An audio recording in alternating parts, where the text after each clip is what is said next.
Welcome to the third season of That's So Second Millennium. This is the Catholic Science Podcast where we explore the fascinating borderlands between science and theology through realms of philosophy, human experience, and more.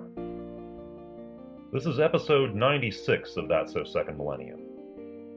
For this episode, Bill returned to visit Dr. Darcia Narvaez at Notre Dame.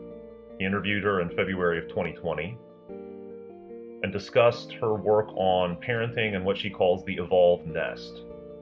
It's her thesis, and she's not alone in this, that parenting and our experiences as children shape how we approach our whole lives. Society is just the gathering of all our individual lives, so it is likewise shaped by our parenting and childhood experiences. A key role in understanding a lot of what's wrong with human life and human society is to understand abandonment, in the sense that you can be abandoned as a child even when your parents are both still there.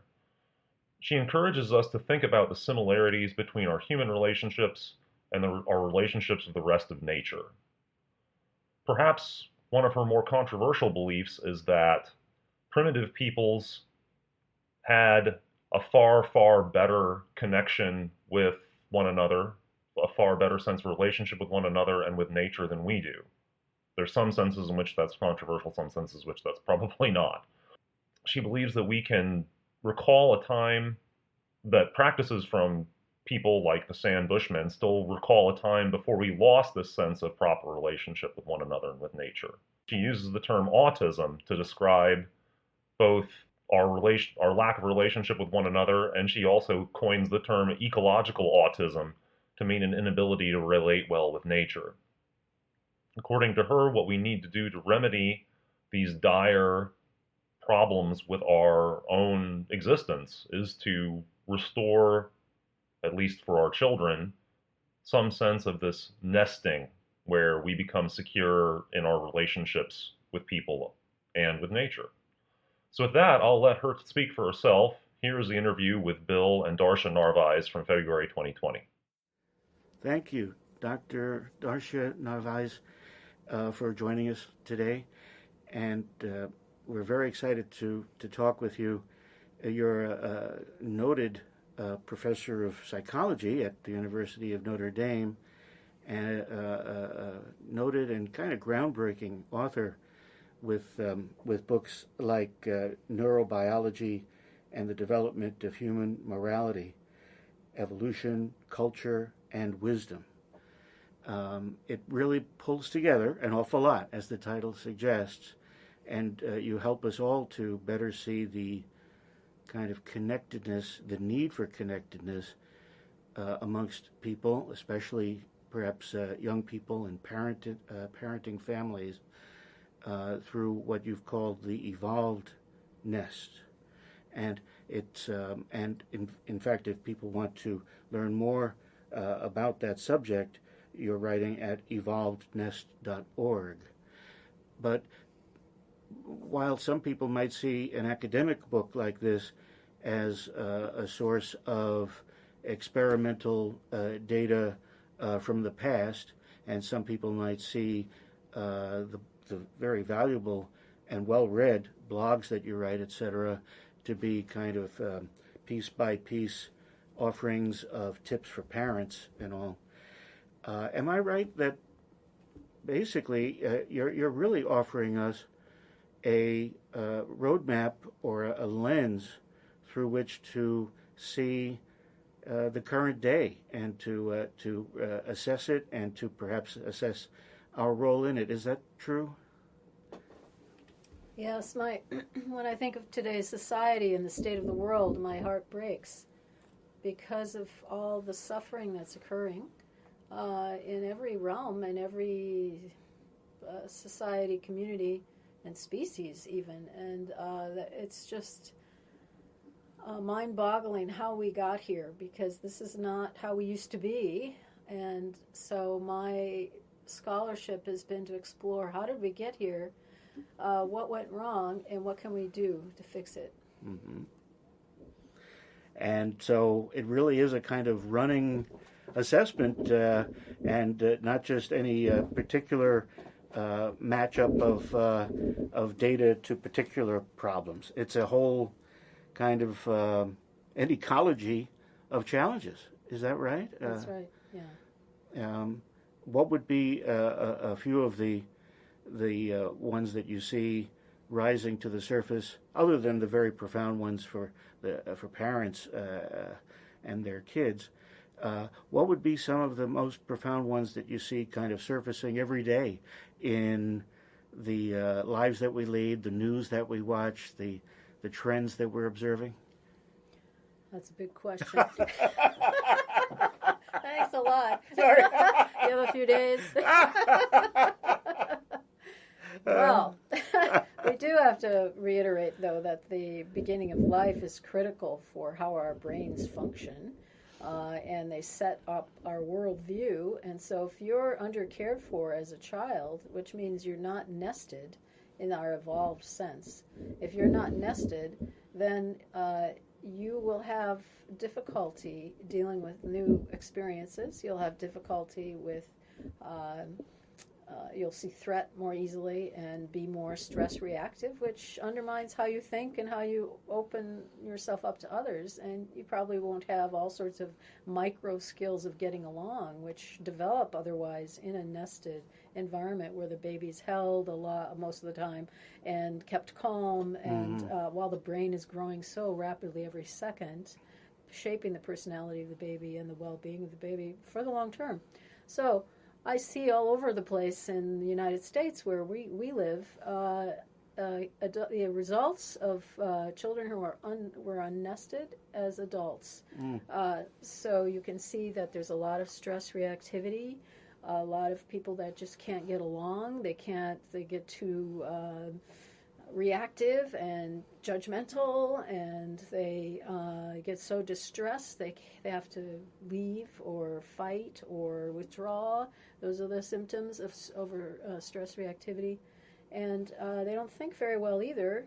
And then what happens is, because you have this cycle of having undercared for children, creating bodies, minds, spirits who are just not very well equipped to get along in the world, and then those are the people that control the society and the institutions and the way our culture moves forward. And so we're in this downward cycle right now of undercared for children, leading to ill-being in adulthood, and a culture that undermines our natural cooperative nature otherwise when we're cared for and nested. And so we end up with a culture of competitive detachment where people can't connect, they don't know how, and they just get into their primitive mindsets of me first, because that's what feels safe, or you either dominate or you submit, and that's all they know. A very inflexible way of living. They have to be scripted. They find ideologies that make them feel superior to somebody in order to get through the day. And so you see that everywhere, right? It's like us against them. And people who tell us, to worry about them over there are very attractive when we have a very deep hole in our soul from that undercare, from that lack of nestedness, from the lack of connection to not only other people, and it starts with mom and dad and the family and neighborhood community, but also to the natural world. Our species evolved with nature to be connected and intertwined relationally with all the entities around us, to have actual relationships with the trees and the rivers and the animals. And we think that's all insane now. We, from the Western left brain perspective, we think, oh, that's silly and romantic. No, but that's our species, and that's what's sustainable, right? So we've lost this insightful intelligence, our receptive intelligence to the natural world.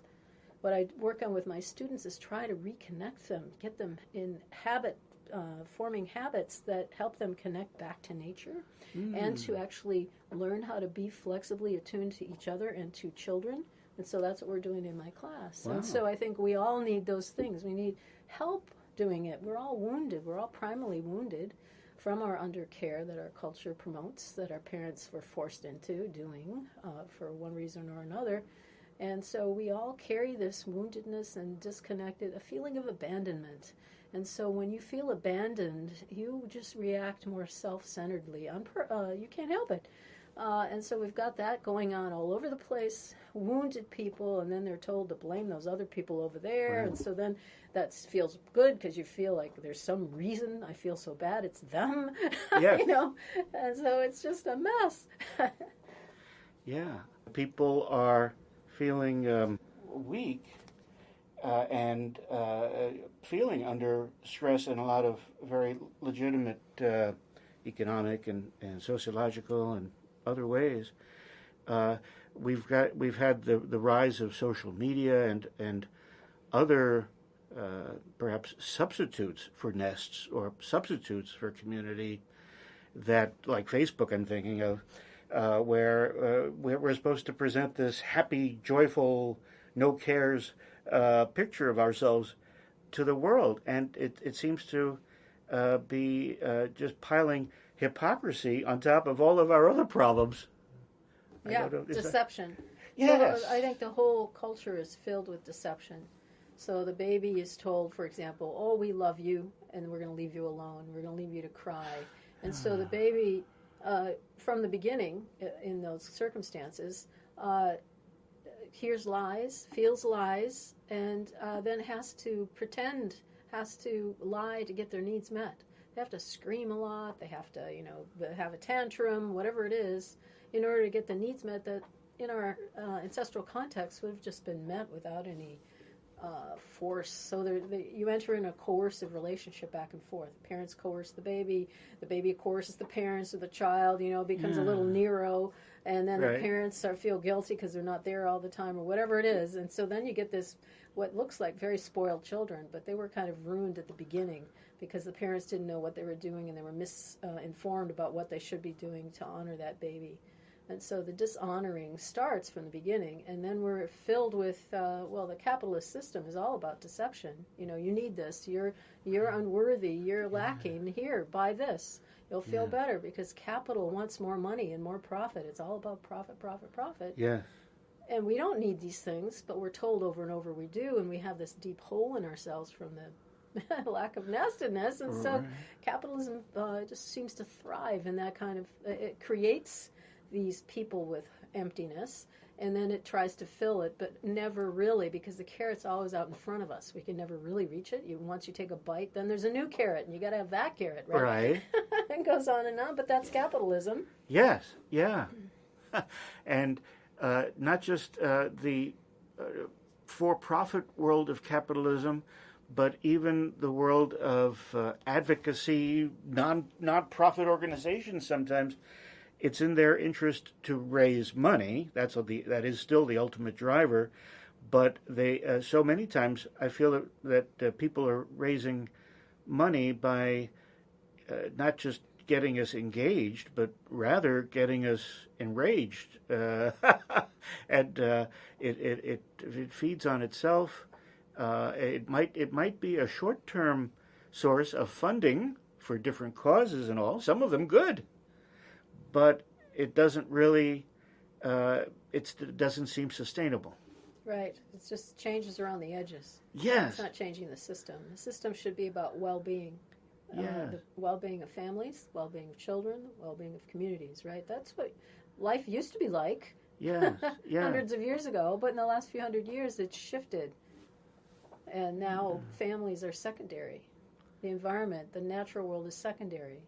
Everything is secondary to capital. Yes. So that's where we are. Yes.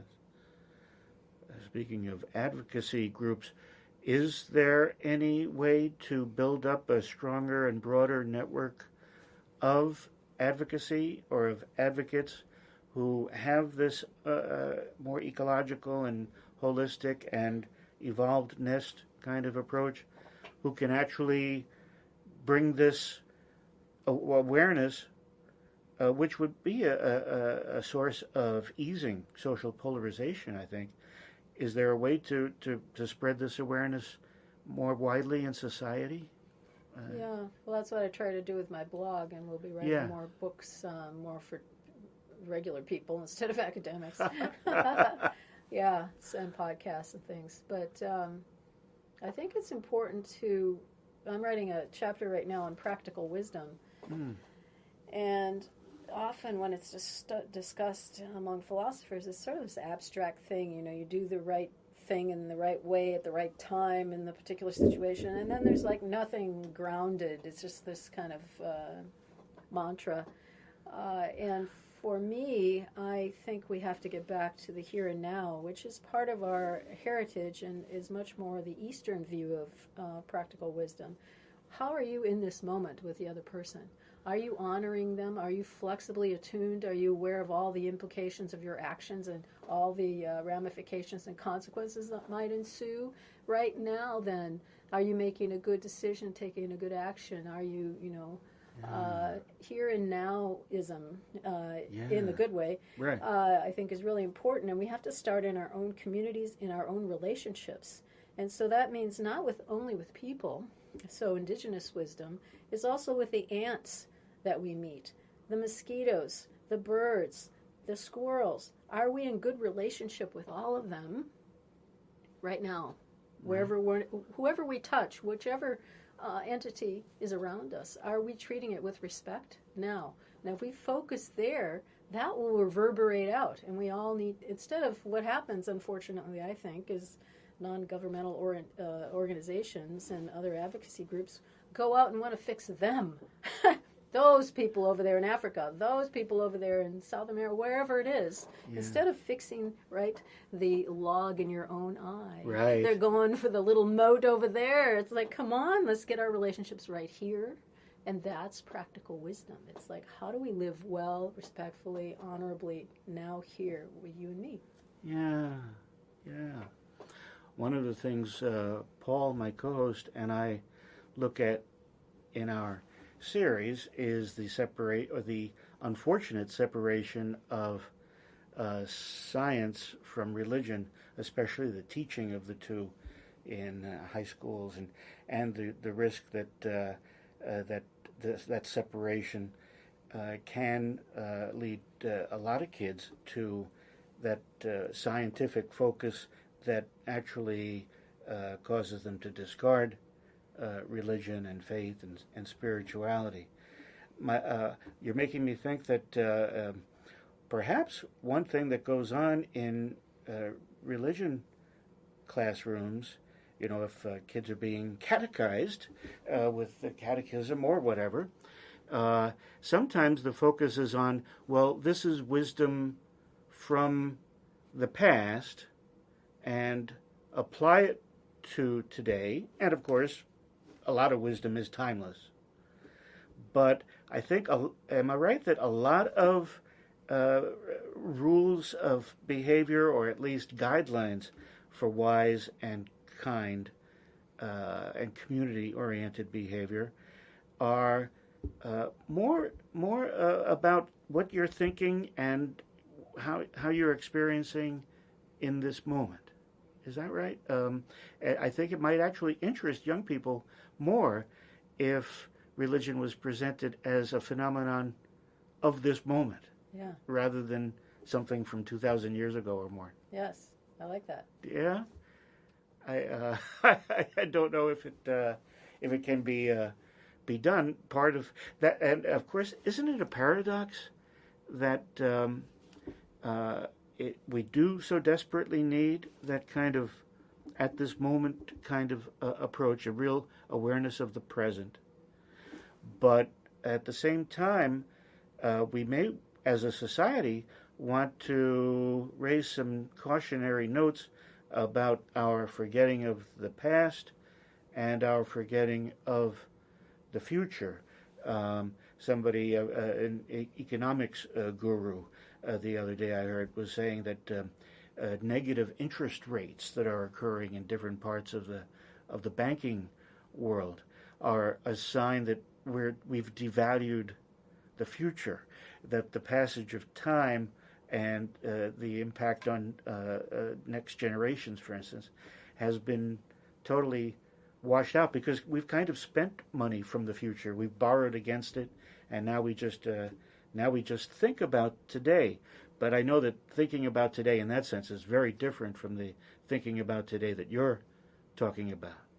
Right. The other thing we've done, though, is because we're not attending to our relationships with the river, the trees, in our local landscapes, is we've devalued them and made them into commodities. We've made them objects, and so we cut them down, we pollute them, and then that's a charge on future generations, because they will not have the ecology for sustaining human life and any other lives, the vertebrate life anyway. And so I think there's all sorts of costs that we have pushed to the future. Yes. Not just money. That's just a minor thing. That's sort of an illusion anyway. Right. It's like been just extracting all of natural wonders and riches from the planet, and externalizing those, right? As if extracting everything doesn't have a cost. It does have a cost. It's costing the future. Gosh, yeah. And is that right about spirituality too? That if we had a better sense and existence in the moment, spirituality would somehow be more vivid and vital and something more tangible than it seems to be for a lot of people. I'm thinking of the nuns, the non-affiliated group that's growing like topsy now. Okay. Oh, yes. I know. And yes.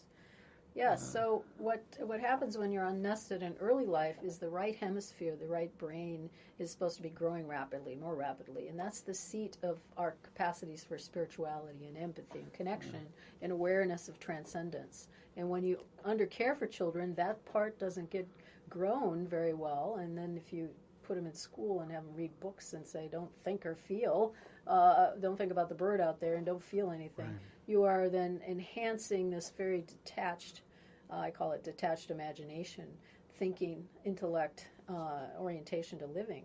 And so you don't practice and you haven't developed those capacities for here and now experience. So, and if you've been traumatized, you don't want to be here and now. You either want to be thinking about the future so you don't feel the pain you have, or so people who are anxious tend to be worried about the future, right? Because they're not in the present moment. Yeah. Or if they're depressed, they're thinking about the past and they're stuck back there. So you're stuck forward or back. Yeah. And you're not in the present moment because of the wounding you've already had. And you've got to heal then and get yourself back in the present moment by going through some kind of therapy. And nature can do this for people. Some people being in the forests and stuff. Or therapy with a therapist, or your self-help kinds of things. But you've got to heal it in order to be present.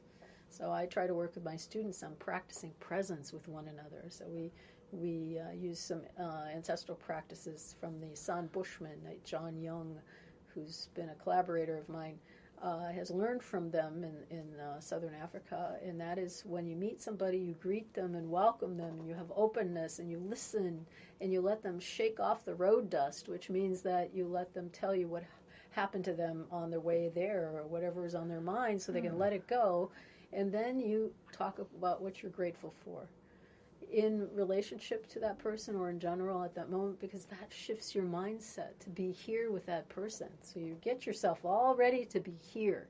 Wow. And then you make decisions, you play, you whatever it is you're doing together. That's something, yes, yeah. But so much of our technological world and so much of our media world tries to unseat us from that awareness and distract us from that awareness, and and also I guess it's even the technology itself is enabling a kind of retreat to artificial reality, and sometimes for some people the artificial reality of video games seems more real to them. Right. Yeah. Well, we're all becoming autistic, which meaning socially awkward, and ecologically autistic, which means we don't know how to relate to nature. So we've got a whole culture of that kind of diminished capacities. And so interacting with screens, that seems nice. Yeah. Because you don't have any other skills. Right. So. Wow. Yeah. Are there particular ways to, you're working on it with your students, and I'd imagine that there are ways to pull ourselves a little bit away from this simply by focusing again on not just family life in the sense that, some advocates would say, build a family. That's certainly true, but it sounds like we have to even step one step back and say, rebuild the nest and the nestedness that families used to represent. It's not just a 3 or 4 people who happen to be an intact group in a particular house. It's an attitude. It's a spirit. It's an approach to life. Right. Yes. But that's we have trouble even just keeping families intact, much less keeping families on track. Yeah. Oh, that's a good line. Let's work on it. But what do you think? Is that are there other things that can be done either for families or for communities where I know that there's just such a real sense of polarization and nobody's talking with each other and they don't know each other anymore. Yeah. So they don't go hang out, right? Just like the congressional representatives, they don't go hang out in the same lunchroom anymore. They've shut down all those collaborative kinds of things, and when people don't know each other, they make up, they get all these superstitions and paranoia about each other. Yeah. Other people plant seeds of that, and then they start to believe it. And then when you face each other, you realize, oh, they're not like that. So it's lack of experience, right? So we need to get back out and do fun things together, have a joint goal that we're working on together, build a park or a garden. That's interesting. Or, yes. Have a play.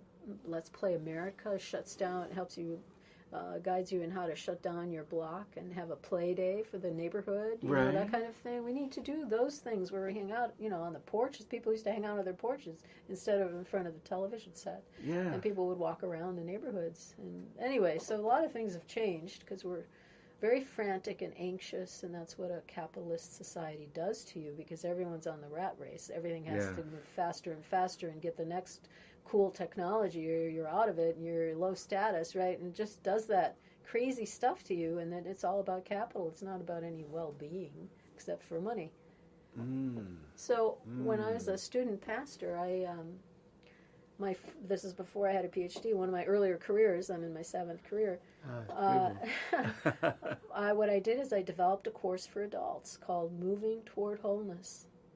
And I feel like I'm still doing that with my students. So what were the recommendations? What did we do? Well, it was to journal every day about how you're feeling, get to know yourself, essentially, and get out in nature every day. Think a new thought every day. So these are all things that help your brain grow. So keep you away from that rigid, stereotypic kind of thinking that gets comfortable if you don't, push yourself. And then also play folk song games, which is where you play games like Farmer in the Dell, but maybe some more interesting ones. Right. And that's what we're doing in my class. And we're going to do that with the kindergartners on campus. In a few weeks, we'll do other nature connection things with kindergartners. We'll have 4 sessions with them. So I would recommend in my list, I can't remember the whole list from that course when I was a student pastor, but I would add play with kids. Wow. Free play with kids, run around, chase, wrestle, so unplanned, and that grows your right hemisphere. It grows your capacity to connect, and all adults can do that. Any age can do that. Wow. Yeah, I love the fact that what your research found was the value of that for very young infants who are, in comparison to other animal species, they're out of the womb way ahead of time and under tremendous challenges to develop, and games and free play are part of the answer for them. And I love the fact that that's true for any age, really. Mm-hmm. That's right. Whatever keeps you in the present moment is going to grow your right hemisphere. That's what therapists have discovered and neurobiologists have discovered. So that would be drawing and painting and dancing and things. Whatever you have to be in the present moment and you're not in the future or the past, that is going to help. But it's best to do it in a social way so that you're growing your social skills too. Right, right. And when you talked about just doing concrete things in a community, like building a park, nowadays, and this is maybe not so much our capitalist system, but our political world, our first instinct is to say, well, let government do it. Let these specialists do it, or we'll pay taxes and just somehow miraculously it will get done. Yeah. And I think a lot of adults don't know how to do anything anymore. Wow. We didn't teach, the shop classes got eliminated. I don't know how long ago, 2 decades ago maybe? Yeah, at least. And computer classes came in, right? So they don't learn how to build anything. Or the home economics courses. These things got replaced with technological, computerized whatever. And so people don't know how to build a fence. They don't know how to grow a garden. They don't know how to cook. They don't know how to sew. All these things. And so, let the experts do it. Yeah, yeah. They don't have much confidence. Right. Lack of self-confidence, too. No, exactly. If you can't accomplish something, set a simple goal at home. You're not going to have confidence to accomplish a major goal in the community or in the workplace. And children are ready to imitate whatever the adults are doing around them, and they want you to be doing your work. So they want to help you sweep. When they're like 1.5, they want to take the broom and they make a mess of it. But that seems to be a sensitive period for helping with chores. So in societies where they allow the children to help however they want to and however they can in those early years, they're helpers for life. Yes. Whereas here, we kind of don't want them to make the mess. They can't fold the laundry. I'm going to do it. It's faster, when they want to do it at 2, 3 years old. And then when they're teenagers, they don't want to help. Right. So there seems to be a sensitive period for that. Huh. and it's early on. Yes, early on. All sorts of sensitive periods, I think, for becoming human. Wow. And we just have messed up a lot of them, thinking that adults should be controlling children, coercing them, putting them in school to sit for hours and hours. Right. This is insanity. Yeah. No, they say that our schooling system nowadays at the K through 12 level was designed to fit a kind of factory adult. Right. Yeah. Just sit there and learn and be quiet and don't tackle anything new or creative. There are school systems, though, that are smarter. Yes. The Finnish system, they get to play a lot throughout the schooling. They don't have tests until high school. The child directs their own learning. Norway, Japan, you have play every hour when you're in the class. Really? School. Yeah. And they know they're paying attention to the research. And for some reason, we get very capitalistic here, and it's all about efficiency. And we think efficiency is about time on task or something, but that's not how humans work. You can get a lot of work done if you take a break. You need to daydream. You need to play. And then, boy, you get things done really fast then, right? But here we have to drone on and drudge on as if that's better because people don't know themselves. They don't know. They didn't have the experience themselves. And they don't know that they're actually making things, worse or suboptimal.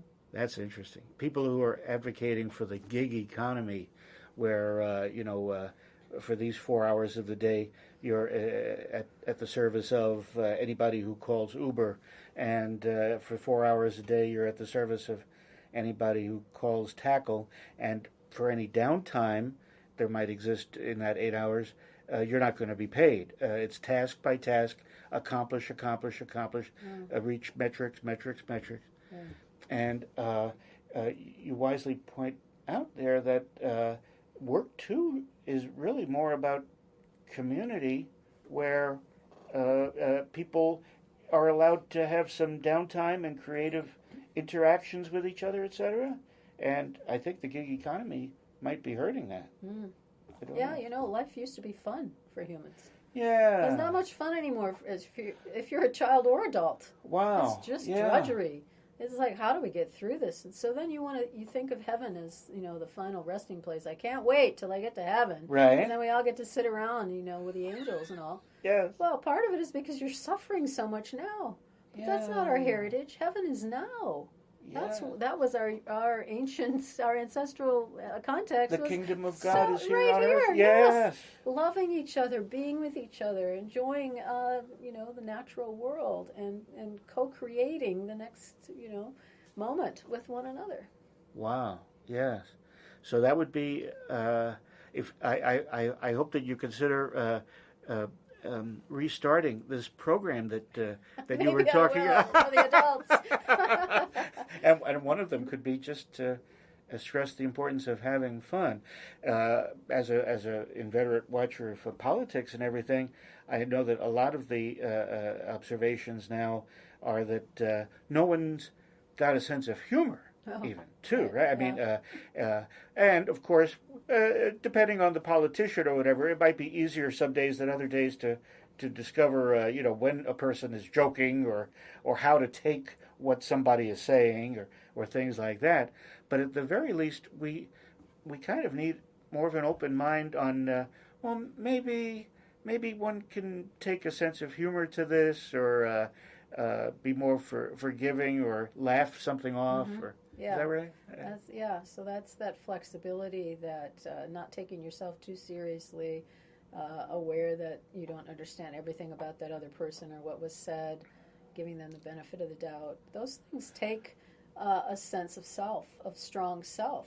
And if you have a weak sense of self, if you're very intimidated easily or you have a chip on your shoulder, very kind of superior, like you're not going to be very humorous because you're very brittle. You're very fragile, really, even though you put up a tough front. Right. And our president is that way, I can say, as a psychologist, I think. He's very brittle. And so he has all these protective mechanisms. Yeah. So he doesn't have to feel that. That's an interesting point. Full of defense mechanisms. Everybody's, and a lot of situations I can see where he and others are defensive. Right. Just plain old, and defensive in an offensive way. Right. Yeah. Yeah, which is kind of paradoxical. But we don't know even how to admit a flaw or apologize. Right. Yeah. Well, that's the brittle self then. That's something. So that's the inflexible self that is a primal wound that has not been healed. Fascinating. Well, again, thank you very much for people who want to be looking at the world through this lens. What resources from yourself and perhaps others would you recommend in particular? The Evolve Nest, evolvenest.org for general. It's a lot on parenting, but it's also going to have things on. I'm working on that and expanding it for adults too, for self-healing. So that's part of one of the Nest components is healing practices. How do we get back our capacities when they were underdeveloped or we were traumatized or something? So that's one. And my Psychology Today blog, I write a lot about healing too, and primal wounds and wisdom and things, as well as parenting. So it's called Moral Landscape, so I get to write about everything. Very good. Everything's about morality. I love it. Yes, yeah. How do we get along and how do we live a good life? Right, yeah. Very fine. There's a lot to delve into, and we thank you for generating so much wisdom along the way and ongoingly. Thank you for being with us. Thank you. Thank you. Thanks for listening to this episode of That's So Second Millennium. TSSM's audio producer is Morgan Burkhardt. Our theme music, Igneous Grok, was composed and produced by Vin Marquardt. For my co-host Bill Schmidt, I'm Paul Giesting. Until next time.